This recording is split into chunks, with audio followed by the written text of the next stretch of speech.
Mi hija me humilló frente a todos, me das asco, así que le corté todo apoyo económico. Cuando me llamó llorando porque no tenía ni para comer, recordé sus palabras.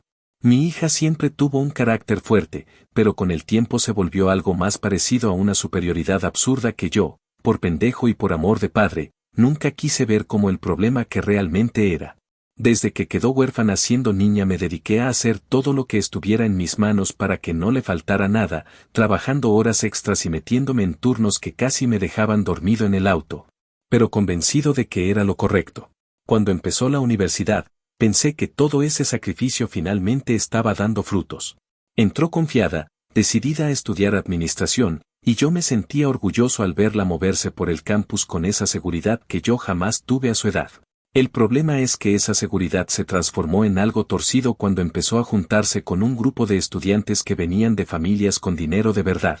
De esas que viven en barrios donde todos los autos parecen salidos de un comercial y donde una persona como yo solo entra a trabajar, no a pertenecer. Durante meses traté de ignorar cómo cambiaba su forma de hablarme. Le daba por corregirme frases, decirme que ciertas palabras que yo usaba sonaban demasiado de barrio, y hasta me sugería que no fuera a recogerla al campus porque le daba pena que me vieran llegar con mi camioneta vieja. Yo intentaba tomarlo con humor, decirle que exageraba, pero por dentro dolía. No lo admitía, pero dolía. Sin embargo, nada me había preparado para la humillación que me hizo pasar frente a la familia, en una cena que se suponía debía ser tranquila. Esa noche nos juntamos en casa de mi hermana para celebrar el cumpleaños de su esposo. Era una cena sencilla, nada elegante, pero estaba toda la familia reunida. Además habían invitado a un par de amigos de mi sobrina que estaban de visita, todos estudiantes como mi hija. En cuanto llegaron, mi hija cambió la actitud como si estuviera actuando un papel. Había algo forzado en su manera de reírse, en cómo se paraba, en cómo hablaba, como si estuviera haciendo un casting para encajar en un ambiente que no le pertenecía. Yo traté de no prestarle demasiada atención, aunque mi hermana me lanzó un par de miradas incómodas que ya insinuaban que algo iba mal. En un momento de la noche, uno de los invitados, un muchacho que estudiaba ingeniería, me preguntó a qué me dedicaba. Antes de que yo pudiera responder, mi hija soltó una risa nerviosa y me dijo en voz baja, pero suficientemente alta para que todos la escucharan, que por favor no empezara con mi explicación de fábrica. Yo intenté tomarlo como una broma incómoda, pero antes de que pudiera decir nada, el muchacho insistió en preguntarme y yo respondí con toda la normalidad del mundo que trabajaba en mantenimiento industrial, que era un trabajo estable y que llevaba años ahí. Mi hija me miró con una mezcla de vergüenza y burla, levantó las cejas y dijo algo como que yo debería mejorar mi forma de presentarme, porque según ella sonaba medio triste. Luego, mientras todos guardaban silencio, añadió que a veces le daba asco cuando yo hablaba como si fuera un empleado cualquiera. No sé si fue la forma en que lo dijo, si fue la palabra, si fue la mirada, o si fue el silencio posterior, pero sentí una vergüenza y una rabia que me dejaron sin habla. Mi hermana se quedó congelada, mi cuñado fingió que no había escuchado, y el resto solo bajó la vista como si estuvieran presenciando un accidente ajeno. Yo no dije nada. Literalmente nada. Terminé la cena sin probar bocado, escuchando a medias las conversaciones y sintiendo que el cuerpo me ardía por dentro.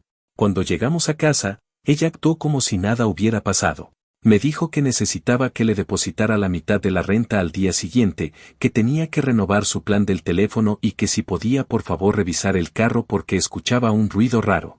Yo solo la miré, y mientras ella seguía hablando como si yo fuera un asistente personal, me di cuenta de que toda mi vida había girado alrededor de asegurar que nunca le faltara nada. Y de repente me cayó la idea de que, quizá por culpa mía, ella había llegado a pensar que yo estaba obligado a mantenerla incluso mientras me pisoteaba con sus comentarios. Esa noche no dormí pensando en cómo, en qué momento exacto, mi hija dejó de verme como su papá para verme como un estorbo. A la mañana siguiente le dije que no le iba a depositar nada. No levanté la voz, no discutí. Solo se lo dije, que no iba a pagarle la renta, ni el teléfono, ni la gasolina, ni una mierda más. Ella se rió, pensando que estaba exagerando por lo de la cena, pero cuando vio que hablaba en serio empezó a ponerse nerviosa y a preguntarme si estaba castigándola. Y yo, con la misma calma con la que uno acepta una verdad amarga, le dije que no estaba castigándola, que simplemente ya no iba a sostener económicamente a alguien que podía hablarme de esa forma sin pestañear. Primero se burló, luego se enojó, luego empezó a gritarme que la estaba arruinando y que cómo se suponía que debía vivir. Yo no contesté nada. Ella se fue dando un portazo.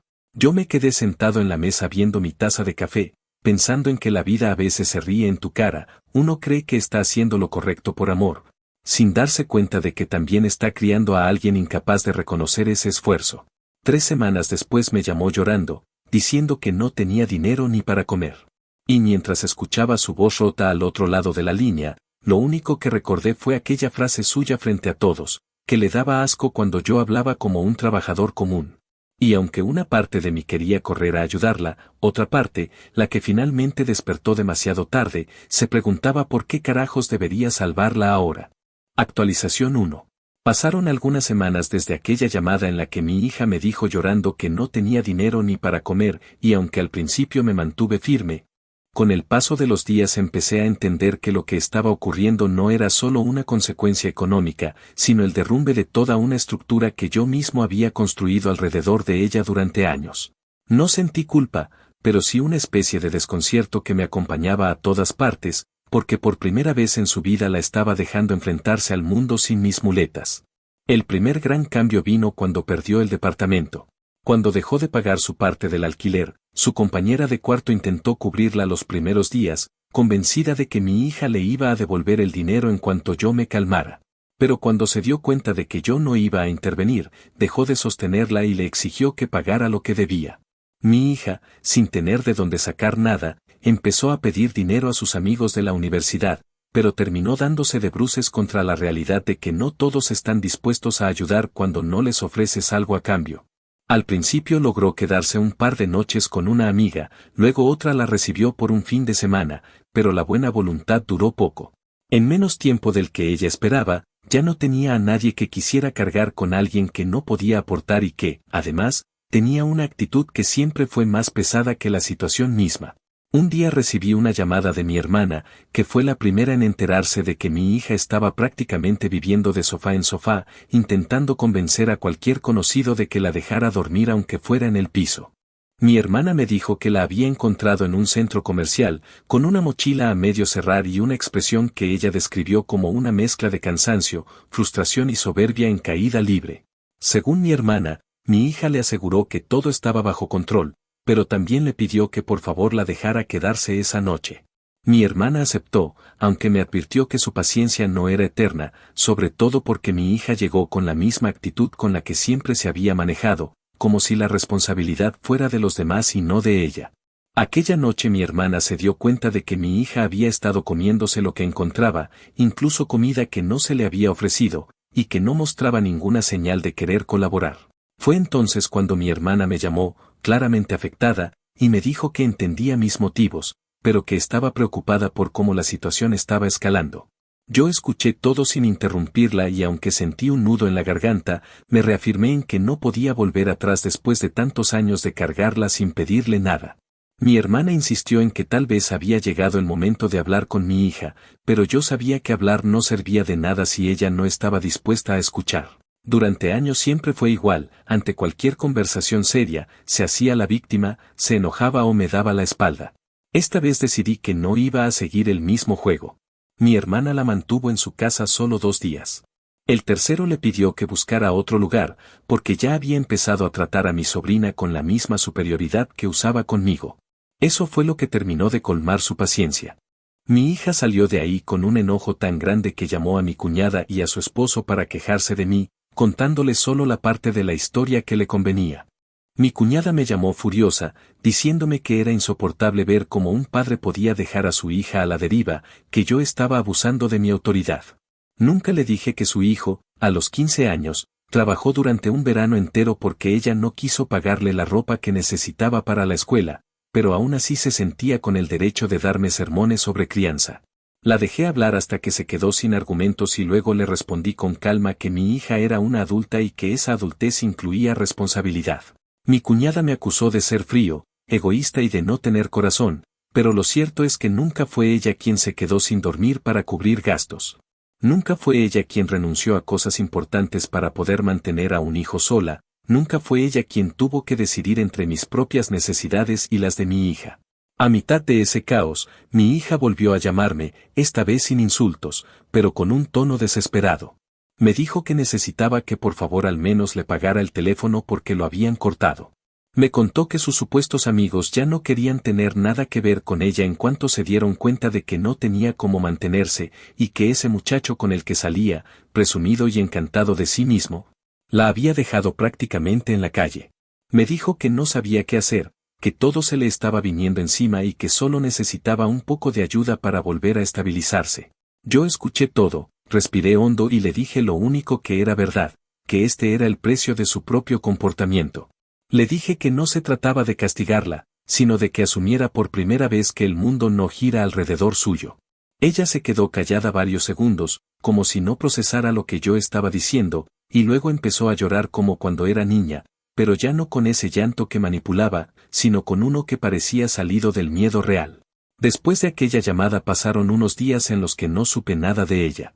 Mi hermana me contó que había escuchado que mi hija estaba durmiendo en la habitación de una conocida que la había recibido por pura compasión, pero que la convivencia era tensa porque mi hija no sabía vivir con límites. Más tarde supe que perdió su trabajo de medio tiempo porque faltó demasiadas veces y no justificó ninguna ausencia, ya que estaba más preocupada por tratar de sostener una imagen que ya no podía mantener que por desempeñar bien su puesto. También supe que su carro fue retirado del estacionamiento por falta de seguro, y eso la dejó dependiendo del transporte público, cosa que siempre había considerado indigna para ella. Poco a poco se fue quedando sin excusas, sin personas que la rescataran, sin ese colchón invisible que yo durante años le puse debajo para que nunca tocara fondo. Y aunque una parte mía sufría, la otra sabía que quizá este era el proceso que necesitaba para entender que el respeto no se exige, se construye, y que la gratitud no aparece en quienes siempre la han tenido fácil, sino en quienes descubren de golpe cuánto vale realmente el apoyo que antes despreciaban. Cuando mi hermana me preguntó si la iba a ayudar, le respondí que no, pero no desde la rabia, sino desde una claridad que nunca había tenido. Mi hija estaba enfrentándose al mundo por primera vez y si yo intervenía ahora, iba a destruir la única oportunidad que tenía de aprender algo de verdad. Aquella humillación en la cena todavía me dolía, pero más que eso me dolía saber que yo mismo había sido el responsable de que ella creyera que podía decirme algo así sin consecuencias. Esa conciencia me acompañó durante todo ese tiempo, no como culpa, sino como una especie de reconocimiento tardío. Y aunque algunos me tacharon de cruel, lo que yo sentía era completamente distinto. Por primera vez estaba dejando que ella viviera la vida sin que yo me interpusiera para suavizarle el camino.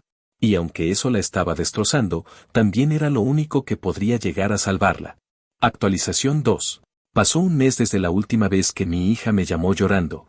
Y durante ese tiempo la situación dejó de ser un simple tropiezo juvenil para convertirse en una caída prolongada que la obligó a ver partes de su vida que siempre había dado por sentadas. Yo observé todo desde una distancia incómoda, porque aunque no intervenía, tampoco estaba completamente desconectado. Mi hermana, algunos conocidos y hasta personas que yo ni recordaba me llamaban para contarme retazos de lo que iba ocurriendo, como si todos esperaran que en algún momento yo cediera y acudiera a rescatarla. La verdad es que yo mismo, en más de una ocasión, tuve que repetirme que no iba a retroceder, que no iba a caer en ese impulso automático de resolverle la vida cada vez que parecía ahogarse, porque así había creado el problema en primer lugar. A mitad de ese mes recibí la primera señal clara de que la crisis estaba superando su orgullo. Mi hija me mandó un correo largo, escrito a deshoras, en el que mezclaba disculpas torpes con reproches velados. Decía que lamentaba haber hablado de mí como lo hizo, pero luego añadía que yo había exagerado al cortarle todo, como si lo ocurrido no fuera más que un malentendido pasajero. Me pedía que reflexionara sobre lo que ella llamaba un comportamiento impulsivo de mi parte, como si yo no hubiera pasado años acumulando silencios y tolerancias. No respondí, no porque no me importara, sino porque no tenía sentido abordar una conversación en la que ella todavía no entendía la magnitud de lo que había desencadenado. Me limité a archivar el mensaje y seguir con mi rutina. Lo curioso es que ese silencio por mi parte pareció acelerar las cosas, porque al poco tiempo las noticias que me llegaban sobre ella empezaron a volverse más preocupantes. Mi hermana me llamó una mañana para contarme que la conocida que la había recibido unos días atrás la había echado sin miramientos. Según ella, mi hija tomó alimentos que no eran suyos y dejó un par de platos sin lavar, y cuando la confrontaron, respondió con un tono tan altivo que la joven perdió la paciencia. No era la primera vez que mi hija usaba esa actitud para defenderse, pero esta vez no funcionó. Mi hermana dijo que verla salir con sus cosas apretadas en una mochila, sin un lugar fijo al que ir, le había partido el alma. Pero también admitió que era evidente que mi hija no sabía desenvolverse sin ese andamiaje que yo siempre le había proporcionado. Después de sacarla de esa casa, mi hermana intentó hablar con ella, pedirle que se calmara, que pensara con claridad. Pero mi hija estaba tan frustrada que terminó diciendo que yo era el responsable de todo y que la había abandonado de la manera más cruel que un padre podía hacer. Mi hermana trató de explicarle que yo tenía mis motivos, pero ella no quiso escuchar. A partir de ahí, las cosas fueron en picada. Perdió su trabajo definitivo en una tienda porque faltó demasiado y no justificó ninguna de sus ausencias. Cuando la gerente habló con ella, mi hija intentó culpar al transporte, a su estado emocional y hasta a sus compañeros, pero nada de eso la salvó. La despidieron esa misma tarde. Al enterarme, sentí un peso extraño. No era alegría, pero tampoco era ese dolor profundo que habría sentido meses atrás. Era como si, al fin, estuviera viendo las consecuencias naturales de una vida construida sobre la idea equivocada de que siempre habría una red esperándola. La siguiente llamada inesperada vino de mi cuñada. Ya desde que vi su nombre en el identificador supe que no sería una conversación agradable. Apenas contesté, comenzó a reprocharme por mi supuesta frialdad, diciéndome que era inconcebible que un padre permitiera que su hija fuera arrinconada por la vida de esa manera. Me dijo que todos en la familia estaban preocupados, que yo debía comportarme como adulto responsable y no como alguien empeñado en ganar una batalla absurda. La escuché sin interrumpirla, incluso cuando empezó a elevar la voz y a insinuar que estaba actuando desde el resentimiento. Cuando terminó, le respondí con la calma más firme que pude reunir, diciéndole que yo no estaba jugando, que no había nada que ganar ni que perder, y que mi hija necesitaba enfrentarse a las consecuencias de sus acciones porque nunca aprendería nada si cada vez que se equivocaba alguien intervenía para salvarla. Mi cuñada me dijo que era increíble oírme hablar así, que jamás me había imaginado capaz de tanta dureza. Yo le contesté que lo increíble era que se sorprendiera ahora, cuando había ignorado durante años la forma en que mi hija me trataba. Colgó ofendida. Después de aquella llamada, el silencio se volvió más pesado. Nadie sabía exactamente dónde estaba mi hija. Yo imaginaba que seguía rebotando de un lugar a otro, buscando dónde pasar la noche sin admitir ante nadie que estaba perdiendo el control. A veces pensaba en ella caminando con prisa, comiendo lo que podía, durmiendo mal, intentando reconstruir algo que para ella siempre había sido invisible, la estabilidad. Me costaba visualizarla en esas condiciones porque, aunque suene contradictorio, es difícil imaginar a un hijo viviendo algo que uno jamás quiso que viviera. Sin embargo, no estaba arrepentido. Me preocupaba, sí, pero no dudaba de que esto era necesario. Tiempo después, mi hermana volvió a contactarme para decirme que mi hija había intentado pedir ayuda a una familia amiga, pero que la conversación terminó mal. Al parecer, ella llegó pidiendo un lugar donde quedarse hasta que se acomodara, sin ofrecer nada a cambio. La familia, aunque la conocía desde niña, le explicó que no podían recibirla por tiempo indefinido y que, en caso de quedarse, tendría que colaborar con las tareas del hogar. Mi hija lo tomó como una ofensa y respondió que no era su empleada. A partir de ese momento, nadie más quiso ofrecerle techo. Fue más o menos en esa época cuando descubrí que su carro había sido retirado por falta de seguro. Me enteré porque me llegó una notificación, ya que el plan seguía asociado a datos que figuraban en mis registros. Ese mismo día también supe, por uno de los mensajes que dejó en el buzón de voz, que estaba dependiendo enteramente del transporte público. En cualquier otra circunstancia habría sido algo normal, pero para ella, que siempre había tratado a los demás como si estuvieran por debajo de su nivel, era una experiencia casi humillante. No pude evitar reflexionar sobre cómo tantas realidades distintas chocaban dentro de esa misma situación. Mi hija enfrentando por primera vez la vida sin adornos y yo aprendiendo a no interferir por más que quisiera extender la mano. Con el pasar de esas semanas, me llegó otra noticia que terminó de confirmar el estado en el que se encontraba. Una amiga de mi hermana la encontró en una biblioteca del campus, intentando conectarse al wifi con un celular apagado porque no podía pagar el plan. Le pidió prestado a la mujer el teléfono para hacer una llamada, pero en vez de agradecer, Mi hija comentó que era un aparato viejo que no funcionaba bien. La mujer, ofendida, se lo quitó de las manos. Mi hija reaccionó mal y terminó llorando ahí mismo, sentada entre mesas llenas de estudiantes que no tenían idea de quién era ella. Escuchar estas historias me desgastaba más de lo que quería admitir, pero también me reafirmaba. No estaba siendo cruel. Estaba rompiendo un patrón que había sostenido durante demasiados años.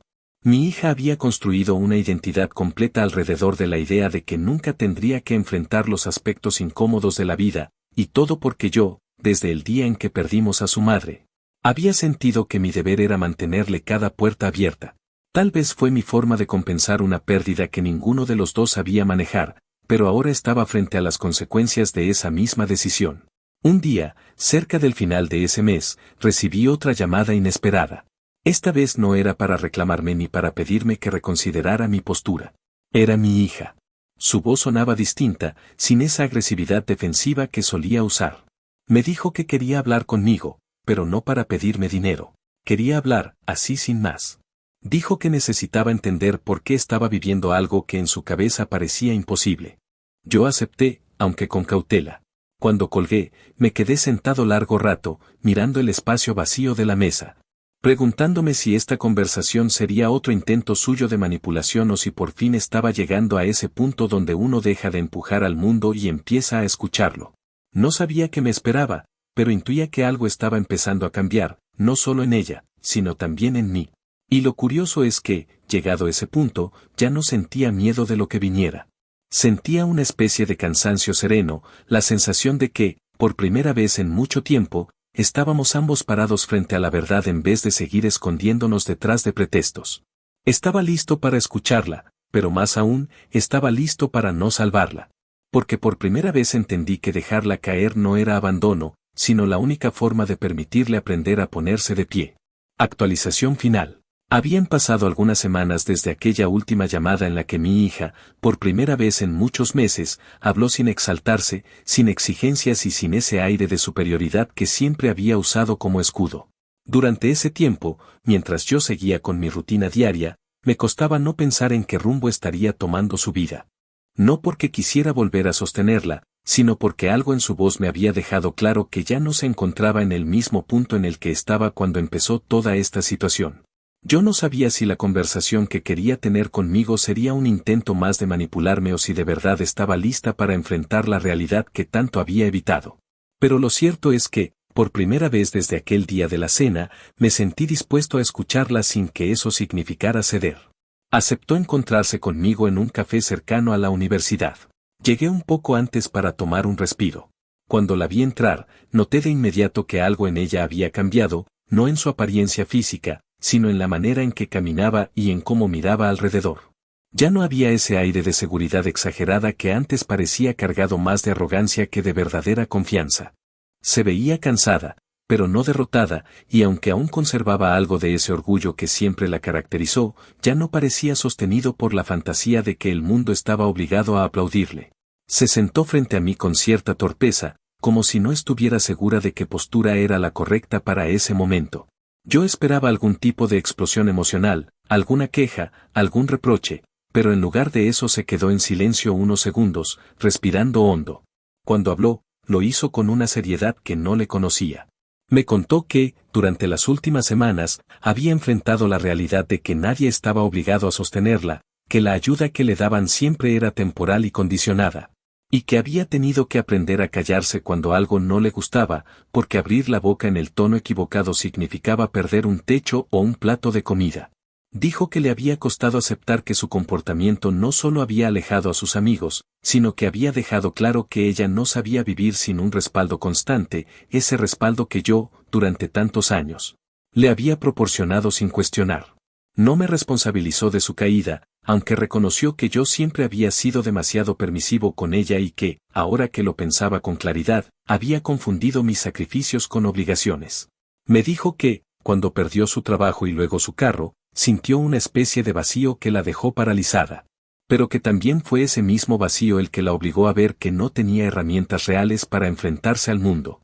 Hablaba sin llorar, sin gestos dramáticos, sin actuar para impresionar. Parecía más bien que estaba poniendo en palabras algo que le había costado demasiado aceptar. Me dijo que se había visto buscando empleo en lugares donde nunca imaginó trabajar, rellenando formularios que antes despreciaba, aceptando tareas que había calificado siempre como indignas. Y en cada intento por conseguir un nuevo trabajo, se enfrentó a la misma pregunta que parecía seguirla como una sombra: ¿qué había aprendido realmente en todos estos años además de esperar que todo fuera fácil? Me contó que, al no poder pagar el teléfono, tuvo que pedir prestado el celular de varias personas para llamar a empleos o seguir solicitudes. Y que muchas de esas personas, después de escuchar el modo en que hablaba, terminaban por apartarse. Le tomó tiempo descubrir que no era mala suerte, sino que su forma de comunicarse reflejaba un desprecio involuntario hacia los demás. Dijo que, cuando se escuchó a sí misma diciéndole a una mujer que su teléfono era viejo y no funcionaba bien, sintió por primera vez vergüenza de la clase de persona en la que se había convertido. No era la vergüenza que uno siente cuando lo regañan, sino la vergüenza de descubrir que uno mismo ha estado hundiéndose sin darse cuenta. Cuando terminó de contarme todo eso, se quedó mirando la mesa durante un largo rato.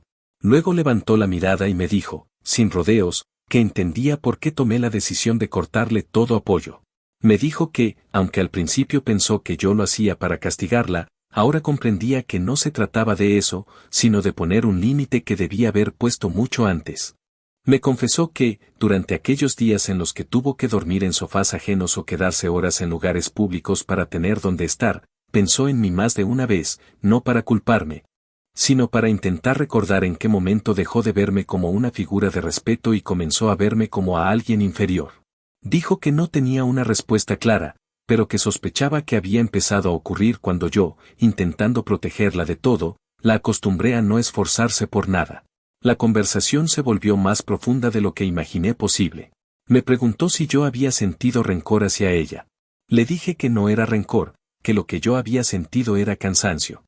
Un cansancio acumulado durante años de tolerar conductas que, con el tiempo, dejaron de ser simples desaciertos juveniles para convertirse en muestras de desprecio. Le expliqué que nunca la dejé de querer, pero que en algún punto dejé de reconocer a la persona que estaba criando. Ella escuchó sin interrumpirme, con una expresión que combinaba dolor y aceptación. Por primera vez no intentó justificarse ni negar nada. Simplemente asintió como si todo lo que estaba escuchando tuviera sentido. Después me dijo que había conseguido un empleo sencillo en un deli cercano, que no era el tipo de trabajo que imaginó tener a los 20 y tantos, pero que estaba aprendiendo a valorar la estabilidad que podía construir por sí misma. Me dijo que había encontrado una habitación compartida por un precio que podía pagar si administraba bien su dinero, y que estaba intentando cuidar cada dólar porque ahora entendía lo que realmente costaba ganarlo. No lo dijo con tono derrotado ni resignado, sino con una humildad nueva que le daba un peso distinto a sus palabras. Yo la escuché y, aunque no sentí una alegría inmediata, sí sentí cierto alivio. No porque estuviera recomponiendo su vida, sino porque estaba empezando a entender quién era sin el refugio constante que yo había representado. Cuando la conversación parecía terminar, me dijo algo que no esperaba. Me dijo que no quería que volviera a mantenerla, que no buscaba que yo revirtiera mi decisión, que lo único que esperaba era que, con el tiempo, pudiéramos reconstruir una relación donde hubiera respeto de ambas partes. No pidió segundas oportunidades instantáneas ni exigió garantías. Simplemente dijo que estaba dispuesta a demostrar cambios con acciones, no con palabras. Nos despedimos con cierta distancia, no por frialdad, sino porque ninguno de los dos sabía cómo dar un paso más allá de lo que habíamos dicho. La vi salir del café con un andar más sereno que el que tenía cuando llegó, como si por fin estuviera caminando hacia adelante en vez de sostenerse de una imagen falsa. Yo me quedé sentado unos minutos más, procesando lo que acababa de ocurrir. No sentí la necesidad de correr detrás de ella ni de prometerle cosas que ya no podía prometer. Lo que sí sentí fue una especie de calma extraña, la sensación de que, después de meses de tensión, estábamos iniciando una etapa distinta en la que ambos, cada uno desde su lugar, íbamos a tener que aprender nuevas formas de relacionarnos. Durante los días siguientes pensé mucho en esa conversación. No quería idealizarla ni convencerme de que todo estaba solucionado. Sabía que aún quedaban muchas capas de resentimiento, errores y malentendidos que no se iban a borrar de un día para otro. Pero también sabía que mi hija, por primera vez, había hablado desde un lugar sincero. Y aunque no esperaba que la relación se volviera perfecta, sí podía reconocer que estábamos avanzando hacia algo mucho más real. Lo curioso es que, cuando pienso en todo lo que ocurrió desde aquella cena en la que me humilló, no siento rabia. Siento una especie de distancia madura. A veces me sorprende recordar que, durante mucho tiempo, mi vida giró por completo alrededor de protegerla, incluso de ella misma. Y ahora, en cambio, la idea de que pueda enfrentar su camino sin depender de mí me da una tranquilidad que jamás pensé que iba a sentir. No porque quiera apartarme, sino porque por fin puedo verla crecer sin que sea a costa de mi propio desgaste. Con el tiempo, quizá lleguemos a un punto donde ambas partes podamos mirarnos sin recriminaciones pendientes. Quizá no. Pero al menos sé que lo que ocurrió era necesario, aunque fuera doloroso. Ella necesitaba caer para entender que el respeto no es heredado, y yo necesitaba soltarla para entender que el amor no se mide por cuánto proteges, sino por cuánto permites que el otro aprenda a sostenerse por sí mismo. Y aunque aún queda un largo trecho por recorrer, al menos ahora sé que estamos caminando, cada uno con sus propios pasos, pero sin ignorar el camino del otro.